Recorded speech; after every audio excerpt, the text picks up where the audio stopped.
Hey everyone, this is Frida Lacrager Raven. I'm here with my recap and review of The Wheel of Time season number 3, episode number 1, and Amazon ended up dropping 3 episodes together, and I am so happy. I think they're gonna do 3 episodes weekly, which is, hey, frankly, it's kind of a lot for me to recap and review all of it, like 3 episodes a week, with each episode basically being an hour long, but I'm here for it because I am a fan of Wheel of Time, and I was so excited for the 3rd season, and I have to say that I was not disappointed.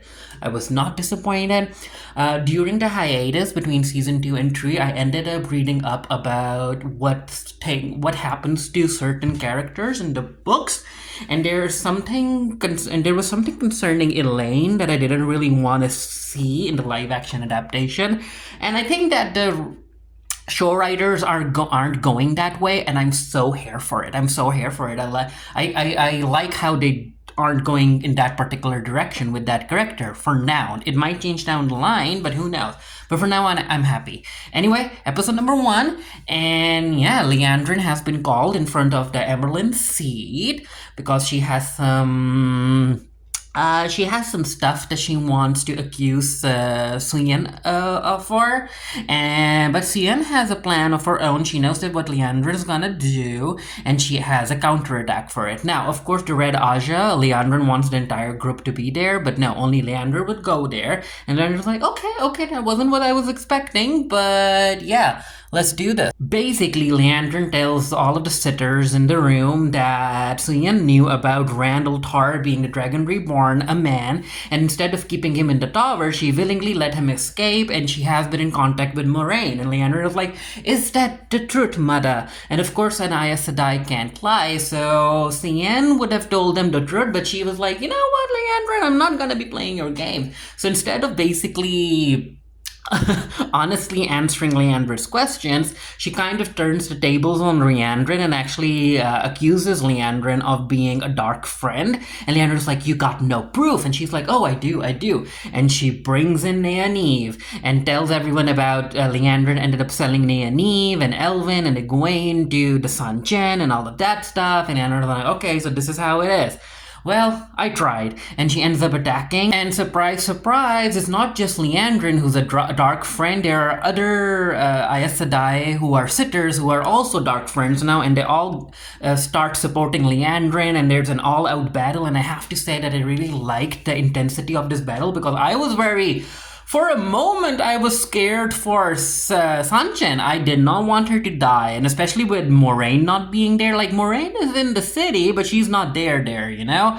But yeah, Sanchen is able to survive the attack, and Liandrin and the rest of the Dark Friends run away, and now as far as Nynaeve is concerned, she tries channeling, but of course she still can't freaking channel, and I'm like, Nynaeve, you are annoying me so much. Now, narratively, I know that they're basically saving this huge moment for something impactful down the line where Nynaeve just weaves the threads and there's a burst of raw energy and whatnot in front of a very, very, very great power.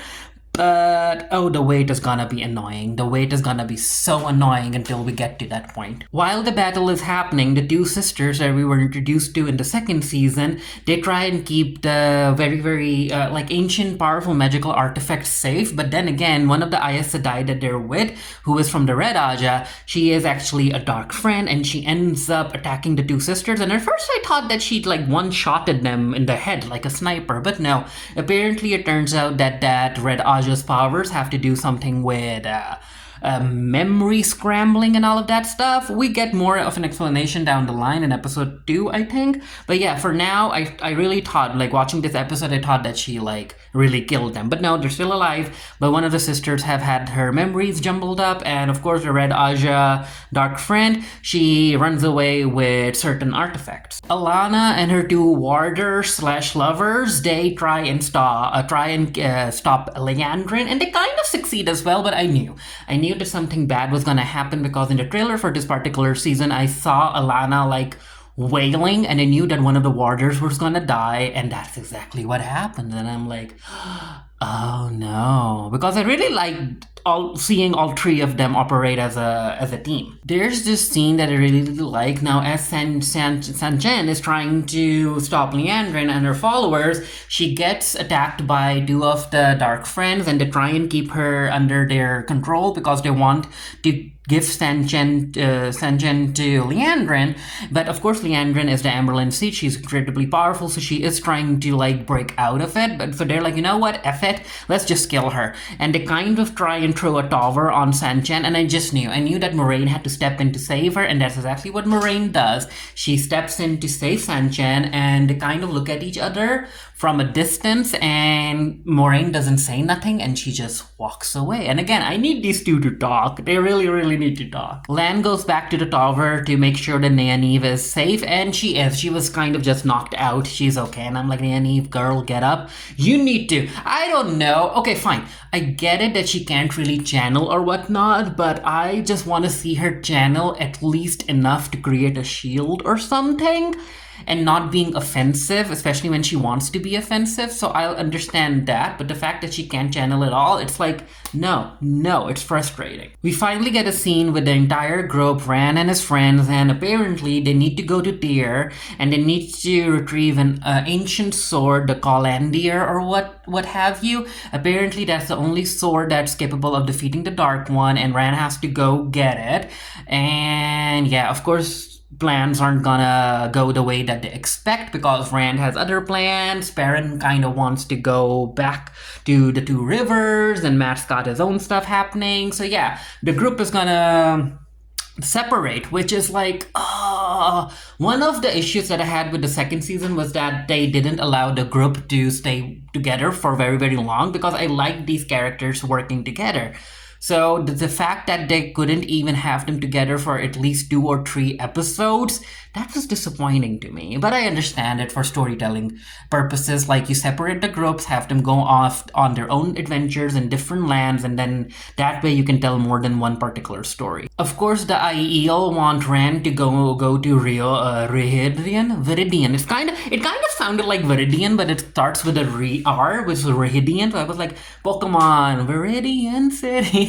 But yeah, they want him to stand the trial because apparently he's the, I don't know how they even pronounce that. I forgot. But yeah, he needs to stand a trial to basically cement himself as a Dragon Reborn. And Rand is like, you know what, I'll do that, but at this point, I don't want you 3 women following me everywhere, you know? Egwene has the scene with Nynaeve, which kind of made a lot of sense to me, especially after what she's been through in the second season with Rhaena and all of that happening. Like, she's clearly suffering from PTSD, and the fact that she's having dreams of being attacked by Rhaena, and we kind of get explanation about why she's having those dreams, which makes more sense. Like, I like the fact that she, like, everything that Egwene went through in the second season, it hasn't been brushed away. And of course, her PTSD and her trouble sleeping is causing certain issues when it comes to being intimate with Rand. And of course, she also knows what being the Dragon Reborn means for Rand, and when a man channels and all of that. So there's a lot of dynamic, there's a lot of layers that I'm looking forward to seeing explored as the show continues between these 2 lovers. The Red Aja, Naomi, who ended up attacking the sisters.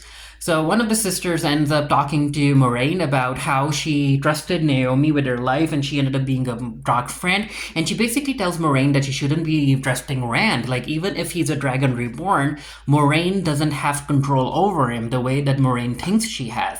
And Rand is just gonna do whatever he wants to do. And Moraine, I guess, is just gonna have to go along for a ride. Perrin basically wants to break away from the group. He wants to go back home, and he tells Rand that you're a leader, Rand. You're the leader. I'm not. I gotta go. I just gotta go. And Rand understands that. And Perrin is like, Rand, I trust you, so whatever choice you make, I know it's gonna be the right one. Selene ends up paying a visit to Moraine and Lan, and she basically tells Moraine that that Rand isn't gonna go to Tyr, right? He's gonna do whatever he wants to do.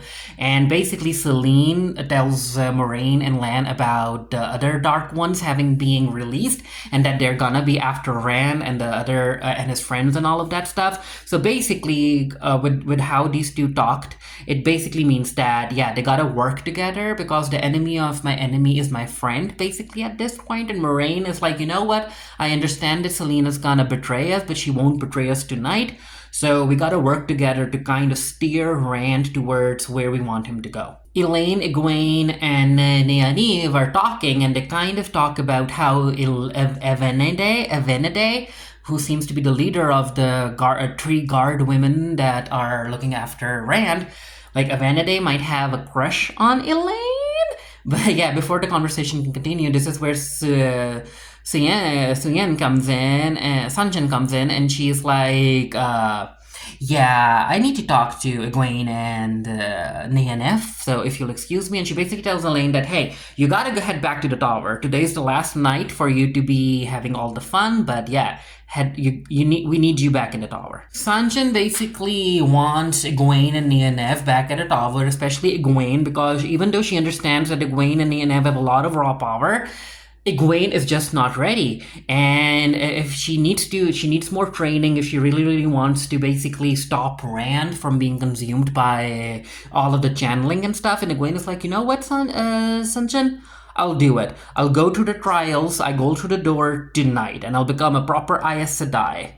Now let's do this. We gotta do whatever we can to be prepared for the last battle that's coming up. Nynaeve and Lan have this conversation about what Nynaeve ended up living through when she went through the gates and the life she would have had and all of that stuff. And yeah, basically Nynaeve is like, we can't be together. If we want to be together, we will be basically pulling ourselves apart from what we really want to do in life. So maybe we're just not meant to be. And she brings up their daughter. She's like, the only thing I knew was that our daughter was perfect, man. Because Rand doesn't want the Aiel women to keep, basically following him everywhere. Avenda is like, you know what? Okay, fine, I'll go somewhere else. And she ends up talking to Elaine, and yeah, these two are clearly flirting. Rand is talking to the Ogier and all of that stuff, and the Ogier basically tells him that one of the prophecies talks about the people of the dragon, or the dragon people. And Rand is like, you know what, maybe that means that I'll be commanding an army, right? And I'm like, I'm not really sure it means that. Like, the people of the dragon could be your friends, the one that you already have. But yeah, basically Rand is like, yeah, in order for me to fight the Dark Ones, I need an army. So I am going to... Yeah, he mentioned a particular place that we'll talk about in a bit. When it comes to what type of life Egwene ends up seeing while walking through the gates, well, it has Egwene as the Emerald seat, and on her right is Elaine, on her left is Nynaeve, and they end up tracking down Rand, and apparently Rand ended up killing Mat and Perrin, and this is where Egwene needs to basically tame him, calm him, and whatnot. It basically means that she needs to put an end to Rand because the dark power has consumed him because of all the channeling that he's done. And yeah, basically the trial is that Egwene needs to kill the man she loves, and she is able to do that. Rand and Moraine have a conversation about going to Tyr, and Rand is like, no, I'm not going to Tyr. And she's like, where the heck are you going? The Two Rivers? She's like, there's never gonna be a homecoming for you, Rand. Well, you cannot go back to the Two Rivers. You're the Dragon Reborn. Act like that. And Rand is like, you know what? You're not the boss of me, Moraine. I'm gonna go wherever the heck I wanna go. Egwene ends up passing the trial, and she becomes an Aes Sedai. She has the ring, so Sanchen feels that she needs to stay in the tower, and Egwene is like, I got a ring. My duty is to the light, not to the tower, so I'm just gonna accompany Rand wherever he wants to go. Because again, I think that Egwene feels that she needs to be the one to kill Rand, and maybe she will be. Let's see. Lan and Nynaeve have a conversation about Lan's sword and all of that stuff, and how he has now finally accepted to use the sword, even though he doesn't feel worthy. It's just that he's scared, he fears the Dark Ones, and he needs to be prepared. It's a strong sword. And he's like, Nynaeve, Nev, they aren't just gonna come for Rand. They're gonna come for all of us, and we need to be prepared. The two Aiel women end up playing a game called the Maiden's Kiss with Mat, which basically is like, if you kiss them good, they'll pull the swords, the spears away. If you kiss them bad, they're gonna keep on pressing it towards your throat, which I'm like, oh, lucky Mat. While that's happening, Elaine goes upstairs and she finds Avende under the, just laying under the open sky. And yeah, these two end up kissing. And okay, fine. So from what I could understand, in the books, Elaine actually ends up falling in love with Rand, and in the books, it's like a bunch of women are in love with Rand. For some weird reason, it's kind of like a harem situation, which I wasn't really a fan of.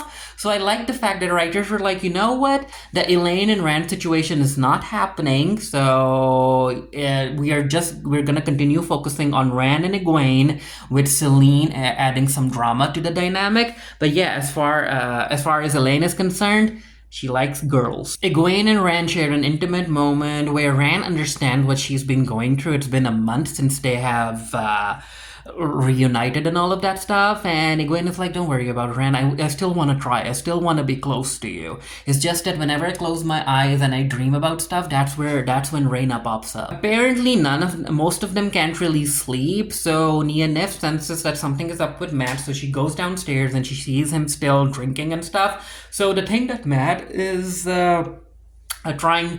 struggling with is that after he blew the horn of Velar, or whatever the name was. Yeah, after he blew the horn, he's been having these memories from the past and all of that stuff, screams of battle in his mind. And whenever he tries to sleep, all he can listen to are screams of people dying and war and all of that stuff. And it's kind of driving him crazy. And he's also using the old tongue. And he's like, Nynaeve, you need to help me somehow. And Nynaeve is like, I don't know how, but I'm gonna try, Mat. I'm here for you. While Nynaeve is talking to Mat, this is where all of the entire team gets attacked. So Perrin ends up getting attacked with his axe, and yeah, it's just an axe flying everywhere, continuing to attack Perrin and the Ogier and the two Aiel women. And then Rand and Egwene get attacked by clones of Rand that are coming through the mirrors, and Nynaeve gets attacked by a gray-looking hooded person. And she gets stabbed, and again, she can't weave. And I'm like, girl, you're dying. Weave, use your magic. And Mat is just so entrapped by the tarot cards that he can't really hear Nynaeve calling for help. And while all of this is happening, we get the scene where Moraine and Lan are just sitting and they're just listening to all of this happen downstairs. And I was like, what the heck? Why are they not going down to fight? And yeah, Lan doesn't jump into action until Nynaeve stops screaming for Mat's help, and she starts screaming for Lan, and I was like, uh-oh, that was apparently not of the plan. And he goes in to rescue Nynaeve, and then Egwene figures out that she needs to destroy the mirrors in order to destroy the clones that Rand has of running around, and Rand ends up channeling to destroy all of the mirrors at once, and Egwene has to calm him down and ask him to stop using the one true power. And while all of this is happening, I'm like, where the heck are Elaine and Avende today? Like, can they not hear all of that commotion happening downstairs? It's early morning, and Celine is like, how did you like my performance? So it was basically Celine who did all of that, and Lan is like, no, you got very, very close to killing Nynaeve. And she's like, I did not touch her. And he's like, no, she was attacked by a hooded assassin, a gray man. And she's like, oh no, not the gray man. There's only one of us who's able to create gray man, and I just advise you that you need to go. Yeah, you need to run. You need to get out of here, and you need to get the kids out of here as well. So apparently, the assassin that killed Nynaeve, they have the ability to just walk into into any place in order to kill people, and no one notices them until it's too late. It's time for the group to disperse. So Perrin is going back to the Two Rivers. Rand is going with the Aiel. Hills to their homeland, and Egwene is gonna follow. He's not going to dare. Elaine and Neanev are gonna stay at the tower because Neanev needs to remember how to channel again, and Lan and Moraine are also gonna accompany Rand, and Matt is gonna stay back at the tower because he feels that Neanev can figure out a way to help him with all of that screaming in his head. And before Lan and Neanev part ways, this is where Lan ends up giving her his mother's ring, so basically asking her to marry him, which I was like, aww, she basically is her queen.